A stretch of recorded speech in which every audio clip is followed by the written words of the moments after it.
So the Ulefone Power 3 should be everything I want in a cell phone. It's got, most importantly, a massive battery, 6000 mAh, which should be more than enough to keep this phone running forever. It's got fairly slim bezels and the new MediaTek processor, which we will talk about later. If you want to know the full specs of the Ulefone Power 3, go ahead and click on the links in the description below, and be sure to subscribe if you want to see the full review of the Ulefone Power 3 coming soon. Let's start with the body. It's going to be made completely out of metal, just like the older Ulefone Power 2 and the original Ulefone Power, so I don't expect this phone to be bad quality. However, the Ulefone Power 3 is actually roughly the same size as the older Ulefone Power 2, but the screen is just bigger, which does mean smaller bezels all around.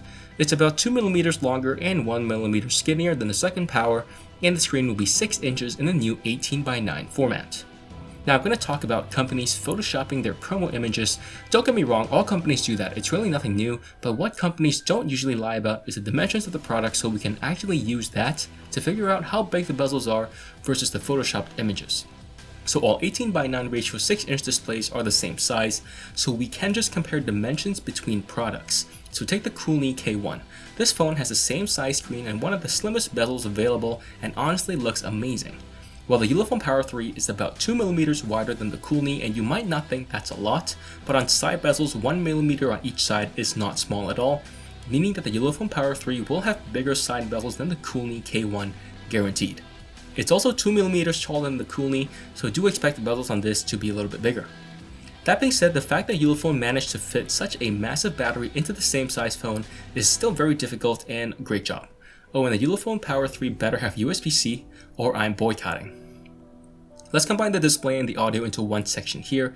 The display here is 18:9 and the aspect ratio is great for movies because there's less letterboxing, but not so good for TV shows because you get pillar boxing, so pros and cons.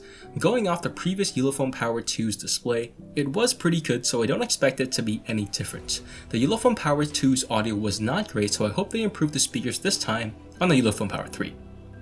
Now, battery life. What are my thoughts and predictions about battery life on this huge battery phone? So do you remember we talked about how we would talk about the new MediaTek processor? Well, the new MTK6763, also known as the Helio P23, is basically the exact same as the Helio P20 in terms of the CPU, the same Cortex A53 cores. The only difference will be connectivity, which means that the battery life should be the same as the other Helio P20 or Helio P25 phones, just with a bigger battery. So I'm predicting an easy 12 hours of screen on time at least, which basically makes this phone unkillable. However, it still loses to the Mi Max 2 and the more power efficient Snapdragon 625. Let's talk about performance, and that is where we really get into the weeds with the CPU.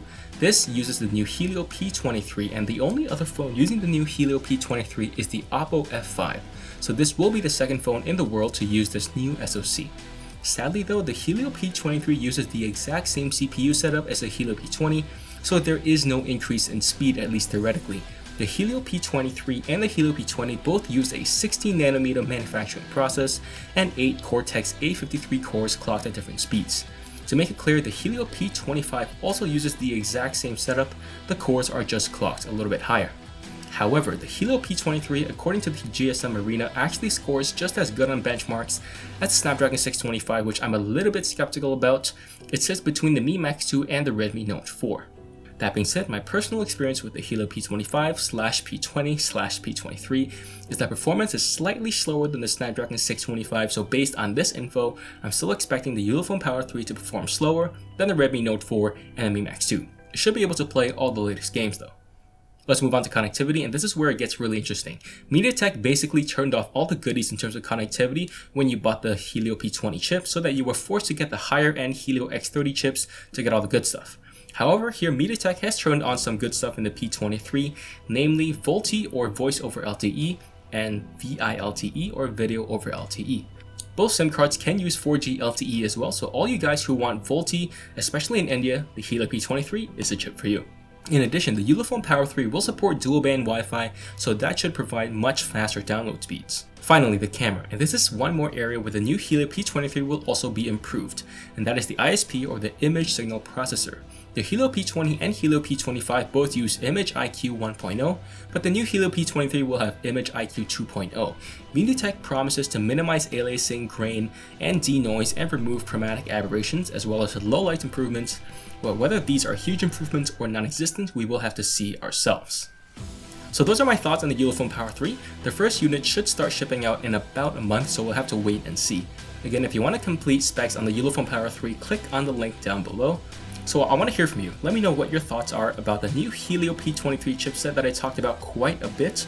Are you satisfied with a MediaTek chip that does not improve the CPU, but just connectivity? And also, give me your thoughts on MediaTek in general. I mean, in my opinion, they're falling farther and farther behind Qualcomm in pretty much every area. The worst being battery efficiency and obviously ISP quality, also known as Image Signal Processor, which is one of the steps before the final picture shows up on your phone.